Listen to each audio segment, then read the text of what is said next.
Getúlio Vargas, o mocinho ou o vilão? Getúlio tinha um estilo autoritário, um estilo meio gente boa. Essa era a visão que o brasileiro tinha dele. Vargas é um dos políticos mais controversos da história brasileira. Ele foi considerado o pai dos pobres, defendeu o fascismo, é idolatrado como estadista pela esquerda. E tudo isso sendo um dos mais sanguinários ditadores que o Brasil já teve. Vamos conhecer um pouco mais da história de Getúlio Vargas? Getúlio Dornelles Vargas nasceu em São Borja, no Rio Grande do Sul, em 19 de abril de 1882. Filho de Manuel do Nascimento Vargas e Cândida Dornelles Vargas, seus pais eram de uma família de estancieiros que tinha grande influência na política gaúcha. Getúlio era o terceiro filho e tinha 4 irmãos: Viriato, Protásio, Espartacus e Benjamim. Ao longo de sua vida, foi advogado e político. Aos 16 anos, ingressou no exército em um batalhão da região, mas foi expulso aos 18 anos de idade. Retornou ao exército em 1903, quando despontou uma crise entre Brasil e Bolívia. Nesse mesmo ano, ingressou na Faculdade de Direito de Porto Alegre, graduando-se em 1907. Em março de 1911, Vargas casou-se com Dulce Lima Sarmanho, filha de uma família tradicional de São Borja. Vargas tinha 28 anos e a sua esposa apenas 15 anos. Desse casamento nasceram 5 filhos: Lutero, Jandira, Alzira, Manuel e Getúlio. Na faculdade, Getúlio Vargas envolveu-se com a política gaúcha e aproxima-se de figuras que irão ajudá-lo a trilhar o caminho até o governo. Durante sua graduação, Vargas fez parte do bloco acadêmico castilhista, o que lhe aproximou do Partido Republicano Rio-Grandense, PRR. O candidato apoiado por Vargas, Carlos Barbosa Gonçalves, acabou elegendo-se presidente do Rio Grande do Sul. Em 1906, antes mesmo de terminar o curso, foi escolhido para saudar o presidente Afonso Pena durante sua visita a Porto Alegre. Outro importante nome da política gaúcha de quem Vargas se aproximou foi Borges de Medeiros. Em 1908, ele ajudou Vargas a conquistar o cargo de segundo promotor do Tribunal de Porto Alegre, bem como a eleição como deputado estadual do Rio Grande do Sul em 1909. Manteve-se na função até 1913, quando renunciou ao cargo após um desentendimento com Borges de Medeiros. Em 1913, dedicou-se novamente à advocacia. Sua carreira só foi interrompida em 1917, quando foi reeleito deputado estadual. Em 1922, galgando mais patamares na política brasileira, Vargas foi eleito para deputado federal. Permaneceu na função até 1926, quando, com a ascensão do presidente Washington Luiz, foi indicado ao Ministério da Fazenda. Em 1928, tornou-se presidente do Rio Grande do Sul, já com grande destaque no cenário nacional, concorrendo à presidência da República em 1930. Vargas conquistou a presidência do Brasil em 1930, após a chamada Revolução de 30. Na época, os políticos paulistas e mineiros tinham um acordo de revezar na presidência do país seus candidatos. Trata-se da famosa política do café com leite. Naquele ano, o presidente Washington Luiz, um paulista, deveria indicar um mineiro para ser o sucessor. Ele, porém, quebrou esse acordo indicando outro paulista, Júlio Prestes. Os políticos mineiros, insatisfeitos com o ocorrido, aliaram-se aos gaúchos e paraibanos para formar a Aliança Liberal. Essa aliança lançou Getúlio Vargas como candidato para presidente e João Pessoa para vice. Getúlio Vargas foi derrotado nas eleições presidenciais, mas o grupo que o apoiava começou a conspirar contra o presidente e o candidato vitorioso. Quando o vice de Vargas, João Pessoa, foi assassinado em 1930, por razões que não se relacionavam com a eleição, um levante militar contra o presidente foi iniciado. Em menos de um mês, esse levante conseguiu derrubar o Washington Luiz. Vargas foi então nomeado presidente provisório do Brasil em novembro de 1930. A nomeação de Vargas como presidente provisório do Brasil deu início a um período de 15 anos, no qual o político esteve à frente do país e impôs suas regras. Esse período ficou conhecido como Era Vargas e foi dividido em 3 fases. O governo provisório de 1930 a 1934, o governo constitucional de 1934 a 1937 e o Estado Novo de 1937 a 1955. Vargas impôs sua doutrina política ao longo desses 15 anos. Suas principais ações foram a centralização e a burocratização do poder, a imposição de uma política trabalhista, o reforço da propaganda política em benefício do governo, a estatização da educação e do currículo escolar. Ao longo da década de 1930, o político gaúcho Getúlio Vargas foi impondo uma agenda autoritária que reforçou o seu poder à sua permanência na presidência.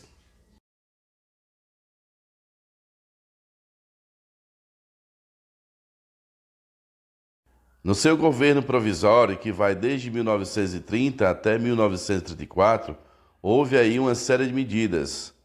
Vou aqui citar 3 principais medidas. A primeira delas é a suspensão da Constituição de 1891. Logo depois, Getúlio Vargas fecha o Congresso e, por fim, suspende aí todos os governadores de estado, nomeando assim interventores de sua inteira confiança. Diante de todas essas medidas, o seu governo provisório passa por inúmeras revoltas. Getúlio Vargas foi elevado ao poder por uma junta militar e assumiu a chefia do governo provisório no dia 3 de novembro de 1930. A ideia de que ele garantiria as eleições e uma transição tranquila à democracia. Entretanto, Vargas tinha outros projetos de poder em mente e, aos poucos, começou a impor suas ideias centralizadoras. Ele procurou enfraquecer as oligarquias que dominaram o país no começo do século XX e procurou apoio em alguns grupos como os tenentistas.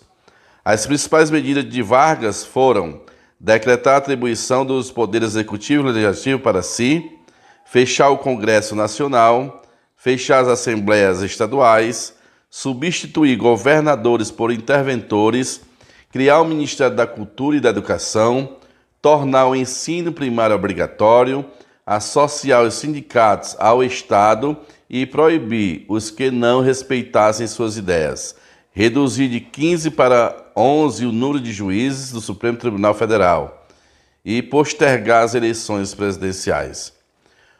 O presidente tenta se articular com vários setores da sociedade, como a igreja e os trabalhadores.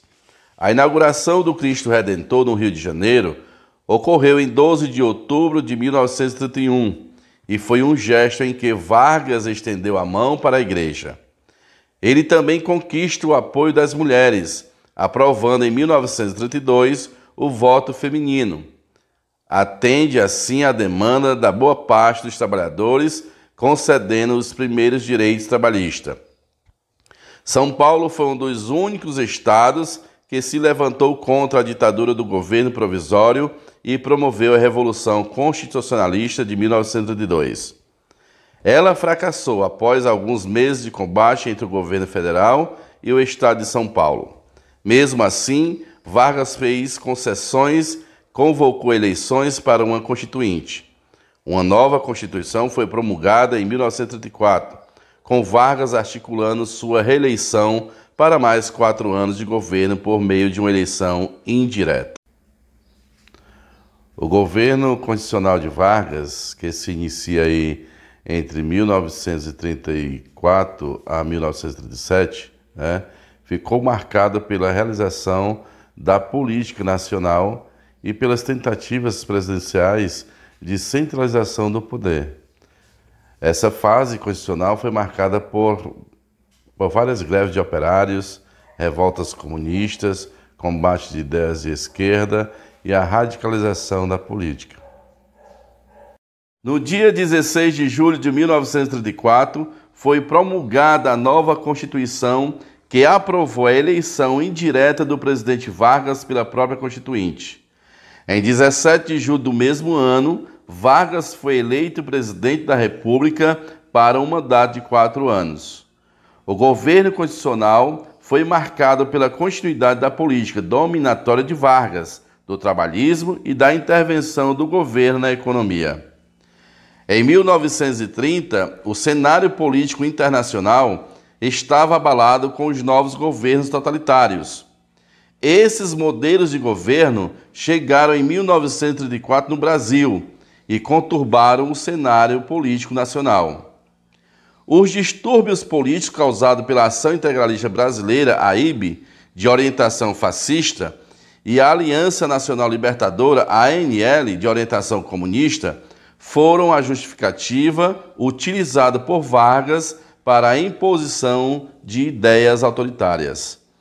Apesar da orientação democrática da nova Constituição, os conflitos mostram realmente quem foi Getúlio Vargas, um ditador que desejava perpetuar-se no poder.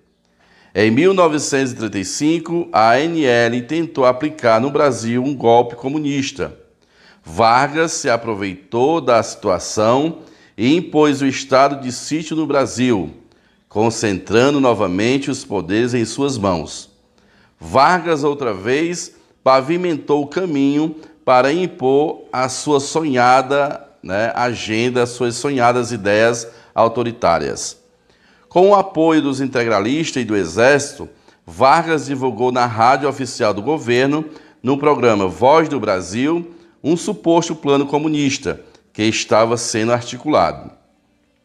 Diante da ameaça comunista, Vargas explora o medo da população, fecha novamente as instituições, impõe uma nova Constituição e um governo autoritário, conforme desejava, conhecido como Estado Novo. O plano foi uma falsificação criada por um de seus aliados. Vargas desejava permanecer no poder, mas não poderia ser reeleito em 1938. Assim, em 1937, tomou o poder novamente, à força, dando início aí ao Estado Novo. No governo do Estado Novo de Vargas, que se inicia em 1937 e vai até 1955, tivemos aí várias medidas importantes em seu governo. As principais delas são a criação da Justiça do Trabalho em 1939, o Decreto do Salário Mínimo em 1940, a criação das leis trabalhistas em 1953 e a ampliação da legislação previdenciária e sindical.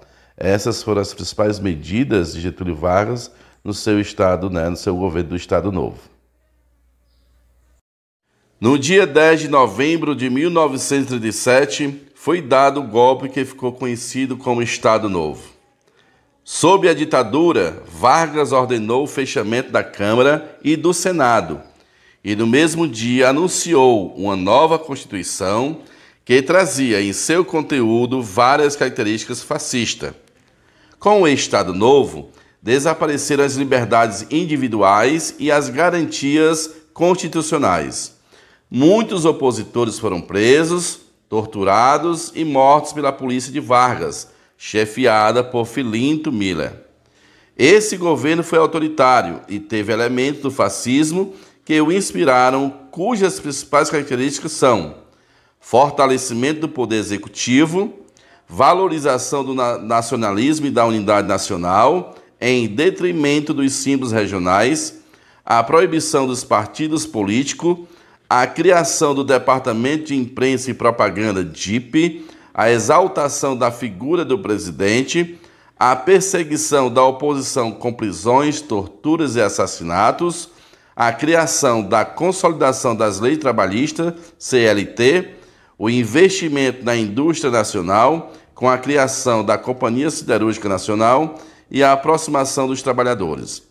Vargas, apesar de ter consolidado seus planos quando passou pela Segunda Guerra Mundial, enfrentou um grande dilema.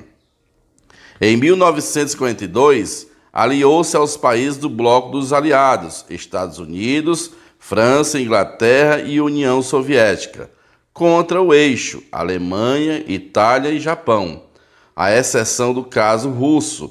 Todos esses países cultivavam governos democráticos.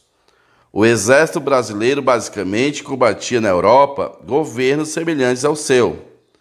Várias associações civis e políticas passaram a contestar o modelo político do presidente e a questioná-lo abertamente. Foi publicado o Manifesto dos Mineiros, onde se pedia abertamente a realização de eleições, e o mesmo foi pedido durante o primeiro Congresso Brasileiro de Escritores.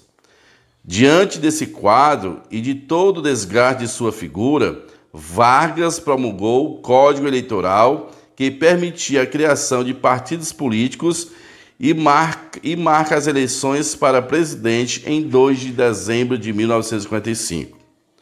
Pressionado pelo exército, Vargas renuncia e se retira temporariamente da política.